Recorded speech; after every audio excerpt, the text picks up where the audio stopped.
상식이란 깊은 고찰을 하지 않고서도 극히 자명하며 많은 사람들이 받아들일 수 있는 지식이라고 할 수 있다.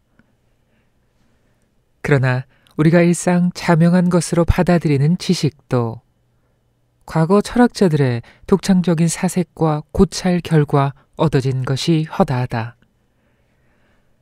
철학은 누구나 다 상식이라고 생각하고 자명한 것으로 인정하는 것을 근본적으로 전복하고 처음부터 다시 고찰하는 데에서 시작하는 것이다. 그리하여 여기서 얻어진 결과가 다시 상식이 되는 것이다. 따라서 과거의 어떤 기인의 비상식적인 말이 오늘의 상식이 될 수도 있고, 과거의 상식이 오늘날 와서는 진부하고 괴이한 비상식이 될 수도 있는 것이다.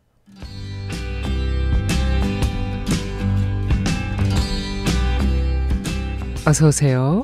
철학자 익스입니다. 여기는 솔방문고, 제가 솔박입니다. 잘 있었어요? 오랜만이죠? 저도 잘 있었습니다. 두산백과에 실려있는 상식에 대한 뜻풀이 읽으면서 시작했습니다. 쉽게 말하는 상식이라는 짧은 단어 속에 인간의 사색의 역사가 함축되어 있었군요. 급작스럽게 경이롭습니다. 어떤 기인의 비상식적인 말 하니까 엘레아의 제논도 떠오르고 그렇습니다. 그런데 생각해보면 그 옛날 철학자들은 대부분이 그 시대 속에서 비상식적인 말들을 하지 않았나 싶어요. 그 철학자들의 세계관은 그 시절에는 상당히 획기적인 사건으로 기록되어 있잖아요. 그리고 고찰에서 얻어진 결과는 다시 상식이 된다. 아주 인상 깊은 문장입니다. 사유가 쌓이는 과정에서 본다면 저 문장 속의 결과라는 단어의 의미, 이 또한 다시 보이기도 합니다. 버트런드 러셀의 서양 철학사에는 밀레토스 학파는 성취한 업적이 아니라 철학적 시도로 인해 중요한 자리를 차지하고 있다라고 적혀 있습니다. 그러니까 앞에서 말하는 결과는 그 과정에, 그 시도에 목적이 있다고 하겠습니다. 자, 그리고 얻어진 자명함이 전혀 달라지지 않을 것임에도 우리는 또다시 생각의 길을 에둘러 가야 하는 이유가 있습니다. 그 자명함을 내 것으로 만들어야 하기 때문입니다. 정보가 홍수처럼 넘쳐나는 지금, 내 것이 아닌 말이나 생각들을 내 것인 줄 알고 살아가는 경우가 적지 않죠. 내가 하는 말 속에 진짜 내 생각은 얼마나 될까 멈춰설 때가 많습니다. 외부의 것을 내 것으로 알고 지내다 보니까 이 중요한 문제 앞에서 늘 도돌이표를 만났었구나. 이유를 모르는 방황에서 빠져나오기 힘들었구나 싶을 때가 많은 거죠. 이해, 사리를 분별하여 해석함, 잘 알아서 받아들임. 알고 있다의 뜻을 조금 들여다보면 확실히 그렇습니다. 저의 경우 들어서 안다의 경우가 대부분이었습니다. 이해하지 못하고 있었구나 싶네요. 뜻풀이가 이러하니 진정 아는 것이 아니었다 싶기도 합니다. 들어 알고 있음과 해석해서 받아들임의 차이는 대단히 클 것입니다. 내 것과 남의 것, 그리고 진짜 아는 것인지 그렇지 않은 것인지 구분해서 들여다봐야겠습니다. 그 첫 번째 방법으로 저는 책을 읽고 있습니다. 결코 빠르지도 깊지도 않을지라도 저의 속도를 인식하고 인정하면서요. 고대 그리스 철학자의 말을 대입해 보겠습니다. 양적 변화가 질적 변화를 이야기한다. 오늘의 철학자 밀레토스 학파의 3대 철학자로 손꼽히는 아낙시메네스입니다. 저의 질적 변화를 위해 양적 변화부터 시작합니다. 그리고 여러분들의 구독, 좋아요, 알림 설정에 양적 변화도 기대합니다. 많은 쪽으로 부탁드립니다. 우리들의 이야기와 책이 있는 곳, 여기는 솔방문고입니다. 러셀의 서양 철학사에는 이렇게 적혀 있어요. 아낙시메네스는 밀레토스 학파의 3대 철학자 가운데 마지막 철학자로서 아낙시만드로스만큼 흥미로운 인물은 아니었으나 어떤 면에서 중대한 진보를 이룩했다. 네, 오늘 그 진보를 간단히 알아보겠습니다. 아낙시마네스는 기원전 BC 585에서 BC 525까지 살았다고 추정합니다. 사실 고대 철학자들의 세계는 사상까지 포함해서 정확히 알려져 있다기보다는 조각을 맞춰가면서 그림을 추측하는 퍼즐 같다고 느껴지는데요. 끝내 찾지 못한 조각은 발견된 조각과 조각 사이를 이 타당함이라는 연구를 최대한 끌어올린 역사가들의 유추로 채워져 있다고 보면 되겠습니다. 여튼 아낙시메네스는 비슷한 이름의 아낙시만드로스의 제자이자 친구로 알려져 있습니다. 러셀이 말한 것처럼 아낙시메네스의 스승인 아낙시만드로스의 제시는 매우 흥미롭습니다. 무한함, 즉 아페이론이 사물의 근원이라고 말했기 때문이죠. 잠깐 프랭크 틸리의 서양 철학사의 한 부분을 읽어보겠습니다. 자연주의 시기의 철학자들은 외부 자연에 관한 두 가지 상호 의존적 문제에 관심을 기울였다. 첫째는 실체의 문제였다. 자연적 대상들을 구성하고 그것들이 기원하는 기본적 실체 혹은 실제들은 무엇인가? 네, 여기서 나오는 실체의 대상을 자연적 대상들 속에서 찾았다는 것이 큰 흐름이었던 것이죠. 물이라든지 흙이라든지 눈에 보이는 경험적 실체가 위주였다고 볼 때 아낙시만드로스는 아주 획기적인 제안을 한 것입니다. 눈에 보이지 않는 어떤 것을 실체로 정하고 생성의 과정까지 제시했습니다. 그리해서 많은 학자들이 아낙시만드로스는 달레스보다 추상적으로 고찰을 했다라고 쓰고 있습니다. 경험적 관찰에서 멈추는 것이 아니라 순수한 논변에서 도출된 사상이라는 것이죠. 오늘의 주인공 아낙시메네스는 스승이었던 아낙시만드로스의 이런 해법을 이해할 수 있었습니다. 그러나 그 무한함이라는 것이 너무 모호하고 임의적이라는 생각을 떨쳐버릴 수가 없었나 봅니다. 피터 애덤슨의 초기 그리스 철학에 쓰인 부분을 잠깐 읽어드릴게요.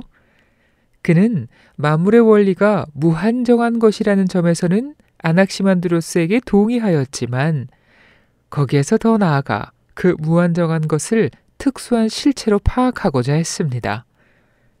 특수한 실체. 이번에는 물이 아니라 공기입니다.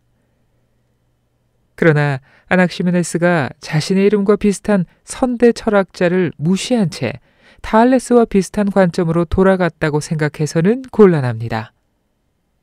아낙시메네스의 철학은 적어도 하나의 중요한 점에서는 다시 말해 우주를 구성하는 여러 가지 물질이 어떻게 또 다른 물질에서 생성되었는지를 설명했다는 점에서는 사실상 아낙시만드로스의 철학을 기반으로 삼고 있습니다.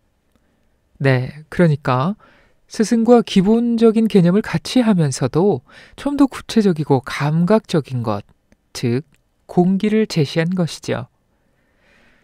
그리고 공기가 압축되거나 희박해짐으로써 변화를 가진다고 했답니다. 그렇다면 아낙시메네스는 자연주의 철학자들의 큰 관심사 두 부분, 다시 말해서 실체와 변화, 이 두 가지 모두에 대한 탐구가 있었다고 하겠습니다. 공기가 압축되거나 희박해짐으로써 변화를 가진다라는 부분은요, 지금의 우리도 직관적으로 경험할 수가 있습니다. 손이 시려울 때 하고 입을 크게 벌리고 많은 양의 공기를 뱉어냅니다. 따뜻하고 팽창된 공기를 만날 수가 있지요. 아낙시마네스의 희박을 만나셨고요. 반대로 뜨거운 음식을 시킬 때 이 입을 오므리고 후 하고 공기를 뱉어내지요. 차갑고 압축된 공기를 만날 수 있습니다. 이것을 아낙시메네스는 압축이라고 말했습니다. 여러 곳에서 희박이라고 표현되어 있었는데요. 전기 가을에서 출판된 피터 애덤슨의 초기 그리스 철학에 나와 있는 희박해져서 확산된 공기라는 표현이 저는 가장 와닿는 것 같습니다. 여튼 아낙시메네스는 희박해져서 확산된 공기는 뜨거워지다가 불이 되고, 또 압축돼서 차가워진 공기는 바람이 되었다가 구름, 그리고 물, 땅이 된다고 봤습니다. 생성의 과정을 설명하는 부분이죠. 밀도가 가장 높은 돌도, 밀도가 가장 낮은 불도 공기에서 시작된다는 것입니다. 그리고 공기의 유동성에도 주목했고요. 우리를 둘러싸고 있지만 보이지 않는 특징에 눈길이 갔나 봅니다. 무한정한 실체라는 명제에 딱 들어맞죠? 모든 것의 원리가 될 수밖에 없겠네요. 공기. 그리하여 앞에서 말씀드린 양적 변화는 질적 변화를 이야기한다 라는 이야기가 도출되었다고 합니다. 상당히 과학적이라는 생각이 드네요. 러셀은 그리스인들이 수학과 과학, 철학을 처음으로 만들어냈으며 연대기가 아닌 역사로 기록했다라고 표현했습니다. 그리고 이런 특징은 밀레토스 학파의 철학자들에게서 가장 두드러진다고 많은 학자들이 말하고 있습니다. 그렇다고 해서 그들의 사상을 오늘날의 과학적이다라는 표현을 대입하는 것은 좀 무리인 것 같습니다. 왜냐하면 그들은 종교적 경외감을 고수하면서 신성에 관한 이전의 생각들의 이견을 제시하는 수준이다, 이렇게 보는 견해들이 많기 때문입니다. 초기 그리스 사상가들에게서 신성을 빼면 그야말로 안고 없는 찐빵이라고 보시면 될 것 같네요. 아낙시메네스는 영혼에 관해서도 공기를 대입합니다. 그래서 영혼을 호흡으로 생각하는 것은 이후에 고대 철학에서도 오랜 기간 이어진다고 하네요. 아낙시메네스가 세상을 떠난 후, 그러니까 BC 494년쯤 밀레토스 초기 자연 철학의 큰 전통은 그 맥을 이어가지 못했답니다. 물론 밀레토스 추종자들이죠. 히포, 이다이우스, 아폴리니아의 디오게네스 등이 있지만요. BC 494년 도시 밀레토스는 페르시아에게 점령당했다, 재건했다를 반복하다가 결국 파국을 맞이했다고 하네요. 이 사건을 소재로 아테네 출신의 비극작가 프리니코스는 밀레토스의 함락이라는 희곡을 쓰기도 했답니다. 고대 이런 철학자들의 이야기들은 정확한 사실이다 아니다, 이런 부분이 아직도 논란의 중심에 서 있답니다. 워낙 오래돼서 자료들이 부족하기도 하고요. 또 고대 후기 철학자들의 기록에 의존을 해서 그런데요. 그러니까 아리스토텔레스나 그의 제자 테오프라토스, 또 고대 후기 플라톤주의자 심플리키오스, 그들의 기록에 상당 부분 의존한다는 얘기죠. 또 그마저도 아리스토텔레스의 대표적인 경우인데, 자신의 어휘로 자기 사상 관점에서 재구성할 때가 잦아서 늘 여러 겹의 해석과 왜곡이 겹쳐진 문헌들이 많답니다. 거기다가 교부들은 고대 철학자를 이교도로 분류해서 그리 긍정적인 태도를 취하지 않았다는 점도 더해진다고 애덤 스미스는 전하고 있습니다.